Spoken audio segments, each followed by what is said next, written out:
L'échec est mal vu par notre société. On a honte de le partager, notre estime de soi baisse et on se sent mal. Pourtant, l'échec est la preuve de l'action et il apporte son lot de leçons.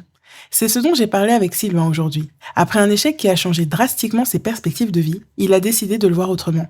Il explique le chemin parcouru pour parvenir à sa vision actuelle, comment ça a été dur la première fois et à quel point ça l'a forgé pour les fois suivantes. Cette vision de l'échec mérite vraiment d'être entendue par le plus grand nombre, pour changer d'angle et voir à quel point c'est possible de le voir d'une autre façon. Je te souhaite une belle écoute. Ça suffit les conneries, le média anti-bullshit qui dit stop aux conneries autour de l'entrepreneuriat et la communication. Laisse-moi te présenter la marque My365, une entreprise française qui commercialise de la papeterie, notamment des agendas éco-conçus fabriqués en France à partir de papier 100% recyclé. Ça fait des années que j'utilise leurs produits, des agendas spirales, reliés de septembre à septembre ou même en année civile. J'ai aussi des carnets, pages blanches, lignées ou pointillées et même un carnet à dessin. Aujourd'hui, leur offre est de plus en plus diversifiée. Tu peux y retrouver des trousses, des crayons aquarellables et tout plein d'autres choses. Je te laisse les découvrir via le lien présent en description. Ce lien est affilié. Pour toi, ça ne change rien. Pour moi, ça montre à la marque que mon audience est intéressée par ce que je lui propose.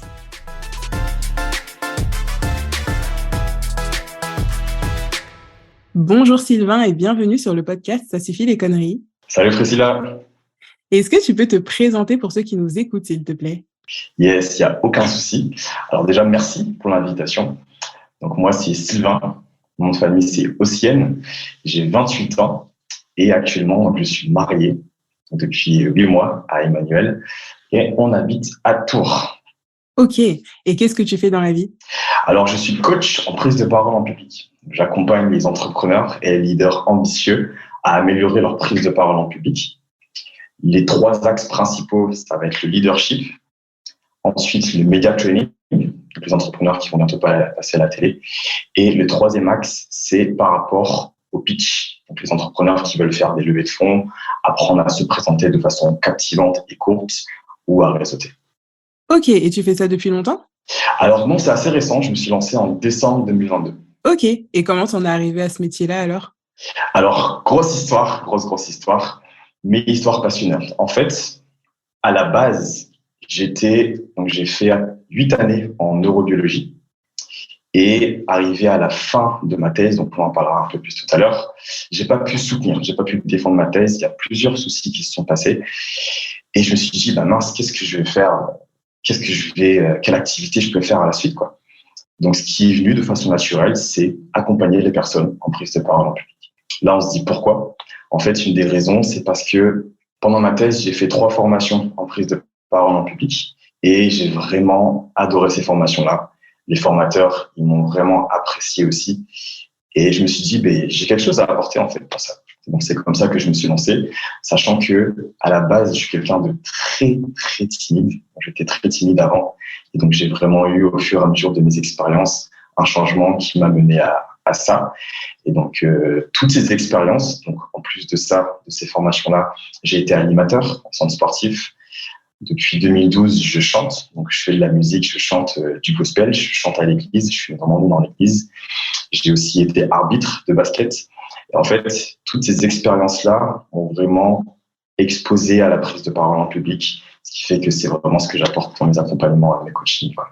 Ouais, et la prise de parole, mais aussi la confiance en soi, parce que ne serait-ce que par exemple pour l'arbitrage au basket, si tu fais face à des joueurs qui sont pas contents de ce que tu siffles, ou si ils s'échauffent un petit peu, tu as aussi ce rôle un peu de temporisation.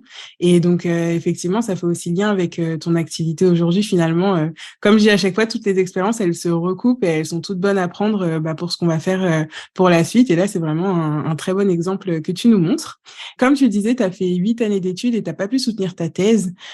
Comment tu le vis ça, toi? Est-ce que tu le prends comme un échec? Est-ce que tu le qualifierais autrement? Et comment aussi ton entourage réagit par rapport à ça? Alors vraiment, pour être honnête avec toi, c'était un moment difficile. Dans le sens où, quand je le vivais, c'était vraiment dur pour moi parce que c'est quelque chose auquel je ne m'attendais pas. Je ne m'attendais pas, mais la décision finale a été prise de s'arrêter là. Et donc, quand tu es dans cette situation, pour le coup, quand tu le vis, pour toi, c'est vraiment un échec parce que tu te dis que j'ai passé 8 années à faire des études pour au final ne pas avoir le diplôme que je voulais. Et donc, tu as toutes ces pensées-là qui te disent, mais oui, mais tu as perdu du temps, mais oui, mais tout ça pour rien. Alors que, au final, c'est vrai que c'était un moment difficile, mais c'est un moment justement où j'ai une sorte de créativité qui est née et j'ai vraiment fait cette introspection et cherché en moi, OK, qu'est-ce que je peux apporter aux gens? OK, qu'est-ce que j'ai entre mes mains? Qu'est-ce que je peux faire avec les choses que j'ai entre mes mains? D'accord? J'ai ces connaissances en neurosciences. D'accord? J'ai cette partie-là où je chante, je fais de la musique. J'ai été animateur. Donc, en fait, j'ai cumulé vraiment toutes ces parties-là et je me suis dit, OK, bah, je vais partir avec ce que j'ai. Et c'est comme ça que je me suis lancé, quoi. Donc, c'est vrai que sur le coup, l'entourage a été assez surpris parce que je passe d'un statut de doctorant à entrepreneur, donc vraiment freelance à 100%. C'est risqué, c'était risqué. Mais au final, aujourd'hui, il y a énormément de portes qui se sont ouvertes. Je me suis vraiment rendu compte que je répondais véritablement à un besoin. Et donc, sur le coup, je me sentais pas hyper bien, mais j'ai quand même réussi à puiser dans les ressources que j'avais pour changer justement cet échec en une marche d'escalier qui va m'amener justement vers le succès petit à petit, quoi. Et ça t'a pris du temps de rebondir face à cet échec-là? Alors, est-ce que ça m'a pris du temps? Ça m'a pris à peu près à peu près 3 semaines quand même. 3 semaines C'est à hyper vraiment rapide, moi, je penser. trouve. Ouais, c'est vrai. C'est vrai que c'est rapide. Pourquoi ça a été rapide? Parce que j'avais déjà eu un échec, en fait, en première année de médecine. Ok. J'ai échoué 2 fois ma première année de médecine. Et donc, j'avais déjà eu ces leçons de comment gérer un échec. C'est pour ça que ça a été un peu plus rapide qu'avant. Et en fait, le réflexe que j'ai eu, c'est tout simplement déjà de détacher l'échec de ma personne. C'est-à-dire que l'échec, c'est un événement, c'est pas mon identité. Et donc déjà, le fait de faire ça, ça te permet de prendre un peu plus de recul et de trouver des ressources pour justement avancer. Sachant que j'étais dans une période où justement je venais de me marier et donc démarrer un nouveau foyer, il me fallait que je trouve une activité. Donc c'est aussi ces choses-là qui m'ont poussé à me lancer. Et c'est vrai que parfois, quand tu es un peu dos au mur, tu trouves vraiment des solutions à tes problèmes, quoi. Donc, c'est comme ça que je me suis lancé, on va dire, assez rapidement. Et ton premier échec, du coup, dont tu parles par rapport aux années de médecine, est-ce que tu as aussi su rebondir comme ça, enfin, de la même manière, avec cette même réflexion, ou est-ce que justement, pour cette première fois, ça a été un petit peu plus difficile de savoir comment tu allais te réorienter et comment tu allais faire pour faire de cet échec, justement, une marche vers le succès, comme tu dis? Yes. Alors, pour la médecine, c'était un peu plus compliqué parce que ça m'a pris, en effet, plus de temps. À la base, moi, je suis quelqu'un qui est passionné par le cerveau. Donc, j'ai toujours su que je voulais travailler dans ce domaine par rapport aux neurosciences, par rapport aux neurobiologies, vraiment comment le cerveau fonctionne, etc. Et le premier échec, c'était donc l'année 2013-2014.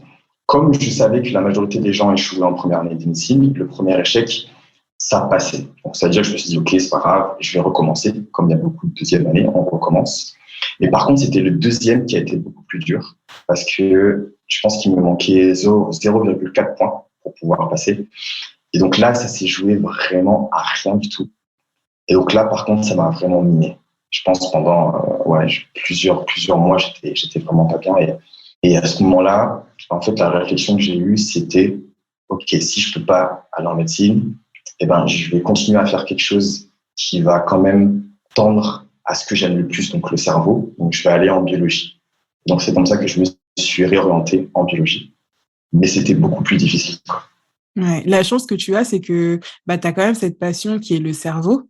Et en fait, ça te permet aussi de te dire, bah, OK, si c'est pas par ce chemin-là que je pourrais étudier le cerveau, ça peut être un autre. Et finalement, bah, ça, c'est ce qui vraiment, entre guillemets, t'a sauvé pour te dire, bah, OK, en fait, finalement, c'est pas un échec, je reste à terre et je peux pas me relever. Là, c'est juste que tu te relèves et tu peux prendre un autre chemin. Et ça, c'est vraiment chouette, finalement, de se dire qu'il n'y a pas qu'un seul chemin bah, pour aller là où on a envie d'être. Non, carrément, carrément. Et en fait, souvent, on a aussi cette idée qu'il faut absolument que le chemin qu'on prenne, on doit réussir tout le temps. Très souvent, c'est la pensée qu'on a. Et à partir du moment où on échoue, eh ben, c'est difficile à vivre. Alors que justement, quand tu changes ta perspective sur l'échec, que tu le prends beaucoup plus comme un apprentissage, ou en tout cas un moyen d'arriver là où tu veux aller, eh ben, tu avances beaucoup plus sereinement et beaucoup plus facilement. Ouais. Donc, c'est un peu cette dimension-là, quoi. Ouais, complètement. Et ce rapport que tu as justement à l'échec, qui est, bah voilà, finalement un pas de plus vers l'avenir et pas à quelque chose qui t'arrête là. Est-ce que c'est quelque chose qui t'a été enseigné, par exemple, bah, par tes parents ou par ton entourage? Enfin, comment t'en es venu à avoir cette image-là de l'échec quand on est dans une société où on valorise la réussite et on cache l'échec, on fait en sorte que l'échec soit quelque chose de plutôt mal vu, même pas forcément volontairement, mais c'est juste que de fait, on encourage beaucoup la réussite et on capitalise pas du tout sur les échecs en se disant que justement ce sont des leçons qui vont nous permettre d'avancer un petit peu plus. Donc comment toi tu as fait pour justement cultiver un petit peu cet esprit-là? Yes, et je kiffe, j'adore cette question. J'adore vraiment cette question parce que en fait, ce qui m'a aidé déjà, c'est mon entourage, donc ma famille proche. Moi, je suis l'aîné d'une fratrie de 5 et mes parents, surtout ma mère, elle a une résilience incroyable. Donc vraiment, elle nous a amené à un niveau qui est juste ouf. Elle nous a vraiment fait grandir. On est parti vraiment de peu et elle nous a amené à un certain confort qui a fait qu'on a pu faire des études, on a pu faire du sport, donc faire beaucoup de choses. Et en fait, je sais que j'ai hérité de cette résilience-là. Du coup, déjà dans mon entourage, par rapport à mes cousins aussi, mes oncles et mes tantes, qui avaient déjà ce concours-là. Ensuite, la deuxième chose, c'est que j'ai été exposé à l'échec. Et donc, forcément, quand tu le vis, tu cherches des solutions. Et donc, en cherchant des solutions, c'est là où j'ai commencé à regarder des vidéos YouTube, surtout chez les Américains, parce que leur culture, elle est vraiment différente comparée à la culture francophone. Donc, je regardais beaucoup de TEDx, des conférences TED, Simon Sinek, voilà, toutes ces personnes-là qui parlaient de l'échec, en fait, comme quelque chose qu'il fallait chercher pour avancer. Donc, il disait vraiment échouer vite, échouer souvent. Et c'est comme ça que justement, vous allez trouver ce chemin vers la réussite. Et donc, j'ai beaucoup regardé ces vidéos-là. J'ai aussi fait pas mal de lectures par rapport à ça. Et donc, c'est ça la deuxième chose. Donc, c'était vraiment le fait d'être exposé à l'échec. Et la troisième chose, c'est également parce que j'étais entouré d'entrepreneurs. Donc, j'ai des personnes, des amis proches qui sont entrepreneurs, qui se sont lancés et qui avaient ce rapport à l'échec-là qui était beaucoup plus relatif, beaucoup plus encourageant. Et en fait, la manière dont ils le voyaient, ça te permettait de relativiser assez simplement. Donc, tu avais ça. Et tu as aussi forcément ma foi en Christ qui m'a aussi beaucoup aidé parce que tu as beaucoup ces valeurs-là de dépassement de soi, ces valeurs-là de ne pas abandonner, de persévérer. Et donc, c'est vraiment ces 4 choses-là qui ont fait que ma vision de l'échec, elle est différente. Ok. Et c'est vrai que dans l'entrepreneuriat, enfin, tous les entrepreneurs rencontrent des échecs à partir du moment où ils sont en action. C'est normal parce que si t'as pas d'échec en général, c'est que tu fais rien. Mais c'est vrai qu'on n'a pas l'habitude, en tout cas, d'entendre des récits autour de l'échec. On va souvent entendre des récits autour de la réussite et parfois, enfin, quand on part de la réussite, on va dire oui, mais avant cette réussite, j'ai eu tant d'échecs. Donc, c'est-à-dire qu'avec le recul, effectivement, on va parler de l'échec. Mais sur le coup, bah, on n'en parle pas. Comme si c'était un petit peu honteux.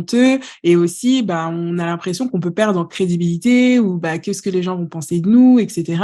Alors que finalement, quand tu parles de l'échec, enfin, moi, j'en parle assez facilement. Il y a pas très longtemps, j'ai raté un lancement et je l'ai dit, mais en fait, comme tu le disais tout à l'heure, moi, je détache vraiment ma personne de l'échec. C'est-à-dire que quand je l'ai annoncé, bah en fait, enfin même quand je me suis rendu compte que j'avais pas fait de vente, etc. Bah t'es un peu déçu, mais c'était pas, tu vois, de la déprime, genre oh là là, je vais pas y arriver, faut que j'arrête tout, c'est pas fait pour moi, etc. Alors que c'est une pensée que j'aurais pu avoir, ne serait-ce qu'au tout début quand je me suis lancée en fait. Et c'est vrai que quand tu parles avec des entrepreneurs ou même avec des personnes qui sont pas forcément entrepreneurs, mais qui ont ce rapport-là à l'échec, de se dire mais en fait quand t'échoues, ça veut dire que déjà t'as essayé, donc t'as lancé quelque chose, donc t'étais dans l'action, donc en fait bravo, tu vois. Et quand tu C'est entends ça, ça. tu dis, ouais, c'est trop bien. Et même, tu vois, par exemple, pour toi, la médecine, même si tu sais que en première année, bah, les gens, souvent, ils échouent. La deuxième année, peut-être que ça passe, mais c'est aussi un concours. Et la partie concours, c'est quand même, enfin, t'as quand même une part qui est pas du tout contrôlable parce que peut-être que l'année où toi t'es passé, bah, il te manquait 0,4, mais peut-être que l'année d'après, bah, tu serais passé parce que les seuils auraient été différents. Et il y a aussi cette partie vraiment non contrôlable, bah, qu'il faut mettre en avant parce que dans l'échec, il y a effectivement ce que toi tu fais, dans l'action, il y a ce que toi tu fais, mais il y a aussi tout ce sur quoi t'as pas la main. Et ça, faut pas non plus l'oublier et de se dire, mais en fait, moi, je fais ce que je peux. Est-ce que j'ai donné le maximum? Oui. Bah, dans ce cas, bah, c'est trop bien, c'est qu'on peut pas faire plus et c'est déjà top de t'être lancé, quoi. Mais c'est ça, complètement. Je suis complètement d'accord. Et tu disais justement le fait de se détacher l'échec de sa personne. Ça me fait penser à une étude qui a été réalisée. En fait, la conclusion de cette étude, c'était que souvent, tu sais, on parle de peur de l'échec. Et donc, c'est pour ça que les gens, des fois, n'osent pas se lancer, parce qu'ils ont peur de rater. Et en soi, donc l'étude expliquait que les gens n'ont pas peur de l'événement de l'échec en tant que tel. Par exemple, si je prends l'exemple de concours en médecine, pas forcément peur de rater le concours, mais ils ont peur de la conséquence de ce que rater ce concours-là peut apporter. C'est-à-dire que si je rate le concours, je n'aurai pas mon diplôme, donc je ne serai pas médecin, du coup j'aurai des difficultés financières, et après il y aura le regard des gens, etc. Donc les personnes ont beaucoup plus peur de ça par rapport justement à l'événement de l'échec. Donc c'est pour ça que souvent, quand tu revois ton rapport à l'échec, il faut se poser la question, est-ce que j'ai peur des conséquences ou c'est l'événement? Et déjà en faisant cette introspection-là, ça peut te donner justement, changer ta perspective par rapport à l'échec. Complètement. Et là, tu vois, tu parlais de la question financière. Moi, par exemple, pour ce lancement-là, je comptais pas dessus financièrement. Donc, je pense que ça joue parce que si tu te dis, OK, il y a, je sais pas, 20% de mon CA que je joue sur cet événement-là et que du coup, c'est un échec. Non seulement il y a les autres points que tu as énoncés, mais il y a aussi la partie financière et de se dire, bah, comment je vais pouvoir remplacer cet événement-là pour pouvoir justement gagner les sous que j'avais prévus par rapport à ça. Et je pense que effectivement, en tout cas, dans l'entrepreneuriat, ça joue énormément de ne pas compter sur un seul événement financièrement parce que là tout de suite forcément ça a juste une autre portée et une portée beaucoup plus importante que juste de dire bon j'ai échoué, où est-ce que je me situe par rapport à l'échec. Là il y a aussi la donnée financièrement ça peut me donner des complications, comment je peux faire pour passer outre. C'est clair, c'est clair. Et c'est vraiment une question aussi d'habitude. Justement, je voyais une image sur Instagram, je pense, qui montrait, en fait, il comparait deux personnes. Une personne qui avait échoué 9 fois et qui, à la 10e fois, avait réussi. Et une personne qui était juste en train de réfléchir à comment il allait faire, qui a essayé une fois et qui a échoué, en fait. Mais le temps que la personne réfléchisse, l'autre, elle avait déjà essayé 9 fois et réussi la 10e fois. Donc, pour dire qu'en effet, d'avoir cette culture-là de l'échec, parce que c'est ça qui va créer cette habitude-là, de le voir beaucoup plus comme un apprentissage et de ne pas forcément le voir comme quelque chose qui va complètement détruire ce que tu as mis en place. Et aujourd'hui, tu tires quoi du coup de ces échecs-là? Quelles sont les grandes leçons, on va dire, qu'elles t'ont apportées et que tu peux encore mettre en place aujourd'hui? Alors, ce que je mets en place aujourd'hui, c'est vraiment un processus, dans le sens où quand l'échec survient, j'ai une méthodologie que j'applique directement. Et j'en ai parlé d'ailleurs dans un live sur Instagram avec un frère qui s'appelle Yves Samen. En fait, c'est EDA. Donc, c'est lui qui en a parlé, plutôt aussi qui en a parlé, et c'est quelque chose que je mets en place aussi. Donc, c'est EDA, donc évaluation, décision et action. Donc, dès que l'échec survient, évaluation. Donc, je prends le temps de regarder qu'est-ce qui s'est passé, qu'est-ce que j'ai fait de bien, qu'est-ce que j'ai fait de moins bien, est-ce qu'il y a des choses que je peux réajuster par rapport aux circonstances, ce qui s'est passé, par rapport à ma préparation, qu'est-ce qui s'est passé. Donc, vraiment évaluer, analyser, en fait, tout ce qui s'est passé jusqu'à cet échec-là. C'est la première partie. Ensuite, la deuxième partie, c'est donc D, c'est la décision. Donc, c'est de prendre la décision par rapport à l'analyse que tu as faite. Donc, la décision de changer, la décision d'aller à un point B plutôt comparé au point A. Donc, c'est vraiment te poser, lister les décisions que tu veux prendre par rapport à l'analyse que tu viens de faire dans ce côté d'évaluation. Et la troisième partie, qui est pour moi la plus importante, c'est l'action. Donc, le passage à l'action par rapport aux décisions que tu as prises. Donc, si tu as pris la décision d'aller au point B, il faut le faire. Et let's go, quoi. Et dans ces trois points-là, le plus important, c'est vraiment, par rapport à la perspective, c'est de te dire que l'échec, c'est une leçon. L'échec, c'est un apprentissage. j'ai vraiment quelque chose à tirer de chaque échec. Et c'est justement là, si tu arrives à cultiver justement ça, ça va te faire avancer forcément. Parce que dans tous les échecs, pour moi, il y a vraiment une leçon à tirer. Et donc, c'est vraiment ça que je retiens vraiment en termes pratiques que je peux appliquer et que j'applique à chaque échec. Ok. Et pour toi, ça vaut vraiment pour tous les échecs? Est-ce qu'il y a des échecs, pour lesquels on pourrait pas du tout appliquer cette méthode ou des échecs pour lesquels ce serait vraiment très, très difficile, de passer au-dessus? Alors, je pense que cette question-là, c'est vrai que ça dépend des types d'échecs. Parce que là, on a parlé du côté entrepreneurial. Il y a aussi voilà, l'échec amoureux. Et là, il y a beaucoup plus d'émotions qui est impliquées, il y a beaucoup plus de sentiments qui sont impliqués. Un exemple, voilà, un couple qui a fait sa vie pendant 10 ans et qui finalement se sépare, ben, c'est compliqué, quoi. C'est vraiment compliqué d'appliquer tout ça, surtout dans tout le mouvement de tout ce qui se passe. Donc, je pense qu'il y a quand même une notion du cas par cas en fonction des situations. Et pour moi, ce côté-là d'évaluation, de prendre des décisions et de passer à l'action, c'est vraiment des gros points, des grosses parties qui sont communes. Après, il y a peut-être la manière de faire qui va être différente. Mais pour moi, après chaque échec, il faut avoir un moment où tu prends le temps de te rendre compte de ce qui s'est passé. Mmh. Et peut-être le temps aussi. Tu vois, par exemple, si on parle de l'échec amoureux, peut-être que tu auras besoin de plus de temps pour t'en remettre émotionnellement avant de pouvoir factuellement faire un dézoom et appliquer la méthode dont tu parles. Exactement, ouais, c'est ça. Le temps, il y a vraiment aussi, joue vraiment son importance. Chaque échec peut être différent en termes de, de temps qui sera nécessaire pour pouvoir rebondir ensuite. Et je pense que plus tu y es exposé, plus tu arrives à raccourcir ce temps-là. Parce qu'au début, ça peut être peut-être quelque chose de difficile à vivre, mais si justement tu appliques cette méthodologie-là de façon, on va dire, systématique, en réflexe, ce sera beaucoup plus simple à gérer. Comme tu l'expliquais pour toi-même ou justement par rapport à ta thèse, là, tu as mis que 3 semaines pour justement rebondir et faire autre chose. C'est ça, ouais. Et s'il y a quelqu'un qui nous écoute et qui se sent en situation d'échec, qu'est-ce que tu pourrais lui conseiller? Alors, ce que je lui conseille tout de suite, c'est de te dire que vraiment la première chose, tu n'es pas ton échec. Donc, on l'a dit tout à l'heure, mais vraiment, pour moi, l'échec n'est pas ton identité, c'est un événement.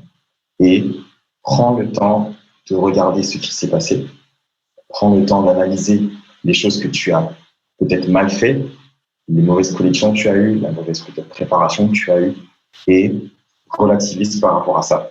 C'est des choses qui arrivent et dis-toi que c'est vraiment quelque chose dont tu vas forcément apprendre. Donc ça, c'est vraiment la première chose que je dirais. La deuxième chose que je dirais, c'est vraiment de continuer à t'accrocher. Si c'est vraiment quelque chose auquel tu tiens, donc accroche-toi et prends le temps de regarder vers quelle direction tu vas aller suite à ce que tu as évalué et ensuite passe à l'action. C'est vraiment ça que je dirais parce que c'est quelque chose qui va contribuer au fait que tu rebondiras grâce à cet échec-là et que tu l'utiliseras pour aller plus loin.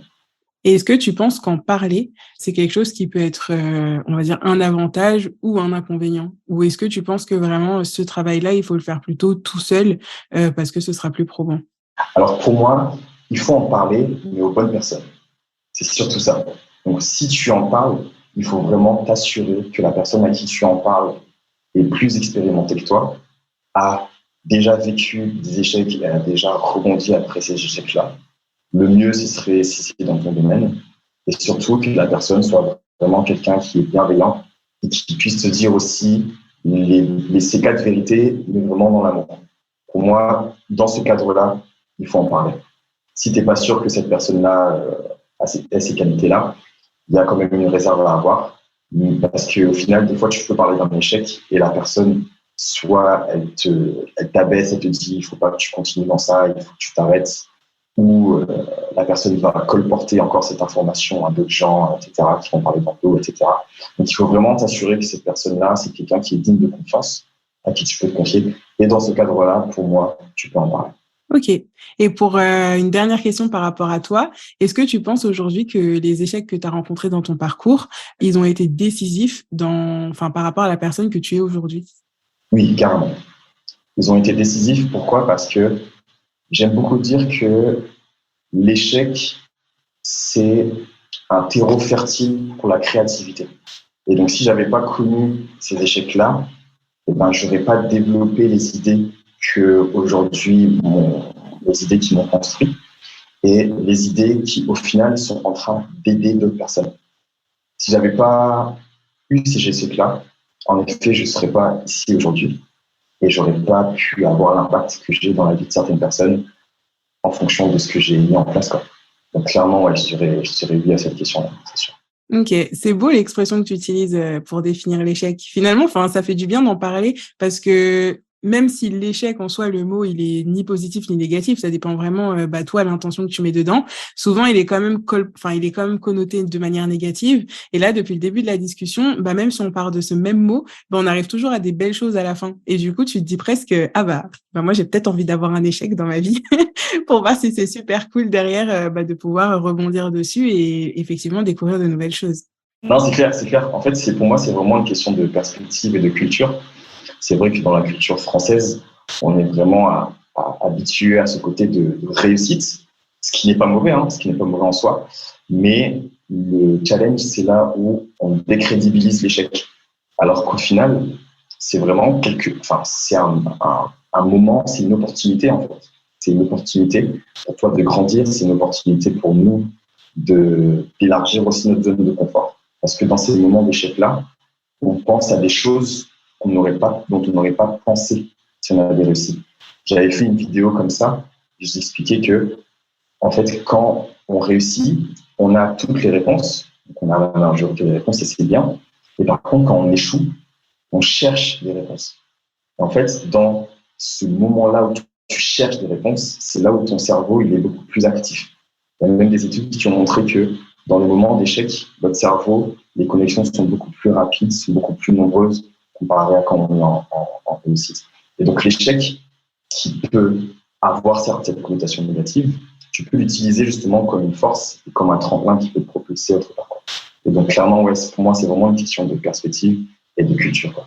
Donc il faut s'habituer à l'échec et le voir vraiment comme un enseignant, comme un professeur.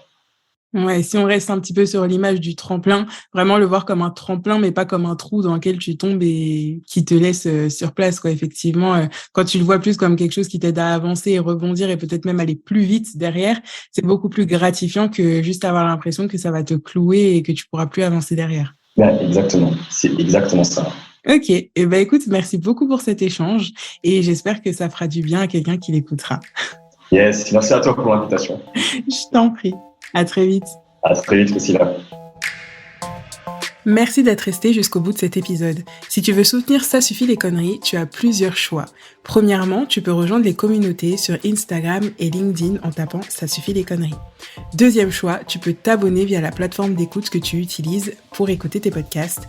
Et dernière chose, tu peux également le partager à une personne qui aurait envie d'entendre cet épisode.